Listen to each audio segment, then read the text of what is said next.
Hello guys, welcome to our channel, and we're starting a new series where we analyze different music videos, and we're going to start with Ariana Grande serving us God is a Woman. We begin with Ariana in a clean white area looking like an egg or a white vagina or something. And as funny as that may seem, it does begin our look into this video's inspiration from artist Georgia O'Keeffe, whom I love, and you can tell Ariana took inspiration from her. The femininity in her famous depictions of flowers are just so vibrant in this video. And as we can see, the world right now in Ariana's video is black and white. There's no color, there's no judgment, there's nothing. She hasn't even been born into this world yet. Here we have Ariana doing Pilates on top of a distorted bed with these men crawling around underneath her, covered in this white foamy liquid. And well, enough about my fantasies, but Ariana is sitting above them, writhing around. Everyone is in the room moving and acting like, in my opinion, sperm. And Ari is the head sperm in charge, kicking and swimming to fertilize the egg. Usually we see sperm as something of masculine form because obviously it comes from a man, but Ariana is in here portraying it as a woman. Again with another O'Keeffe reference, this time Ari is in the center of what looks like a paint bath, or is it a vagina? The cradle of life, where all lives are born, and water, the very symbol of life and womanhood. This is why we notice the vaginal theme so much in O'Keeffe's art and so much in Ariana's video. Notice the colors, pink and blue, color society tells us represents boys and girls.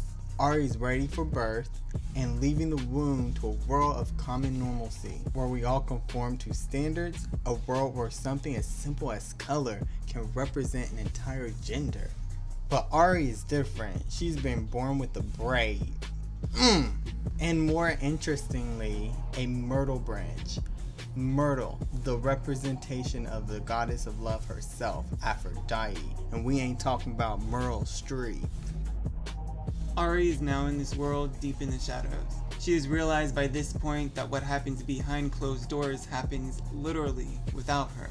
Women are generally excluded from the boardroom, excluded from men's only clubs, excluded from patriarchy. And she doesn't like it. Just like I can tell she doesn't like this outfit either, but anyway, she's in the shadows and she's just aching to be seen. As a woman, Ariana has to walk a fine line between being what she wants to be and what society wants her to be. The balloons are ready to lift her up to freedom, but slowly rising. Her journey is a long one and takes her on a path of, well, multiple Aries. This is a theme Ariana has developed this era a lot. What it means is that sometimes you need to go through a lot of phases, a lot of trial and error to find yourself. And out of the water comes Ari, who has found herself emerging from that bleak black and white world. But all is not the same. Ari's mad, and she doesn't like the way the world wants her to be. There's a wolf inside, ready to roar. Ari's now pregnant, and we're not talking about she with Pete. She better not be pregnant with him. There's nothing more feminine than being a mother, and Ari is ready. She better not be ready with him. With this pregnancy, she has reached enlightenment. With her hands perfectly placed over her vagina, in her transcendental meditation state, she has meditated on her own womanhood and she's ready to release. This Cerberus-like creature is now backing Ari, and she's not the one to mess with anymore. A storm is coming. On a phallic-shaped lighthouse. Y'all know what this looks like.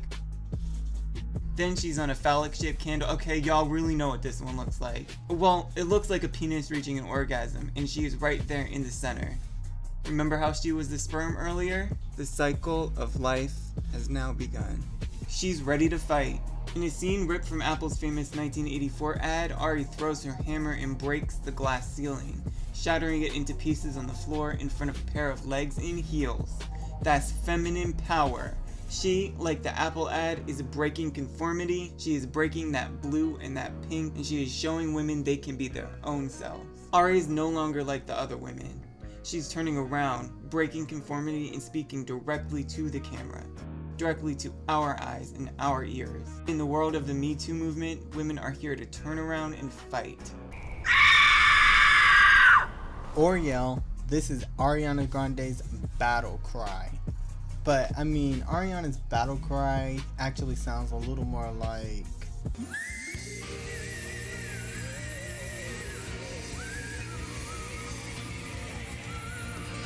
Nah, just kidding.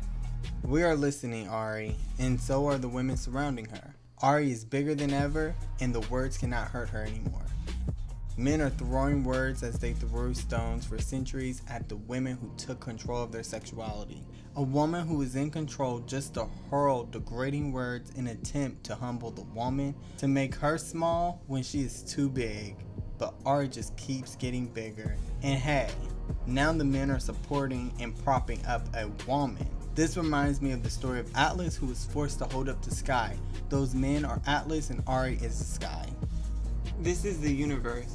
She found her voice by owning her womanhood, owning her vagina, owning her life. She is the center of the universe. She is the universe. Any woman can do this. If God is all powerful, a woman can be too. And a God she is, breathing life, or well, kind of in this fingering life, into the world. And speaking of fingering life, the end is a twist on the painting, the creation of Adam, with Ari as God creating man in the image of herself, but harnessing the power of her own femininity. God, as Ariana, as any woman, can create, not man, but woman, can create humanity in her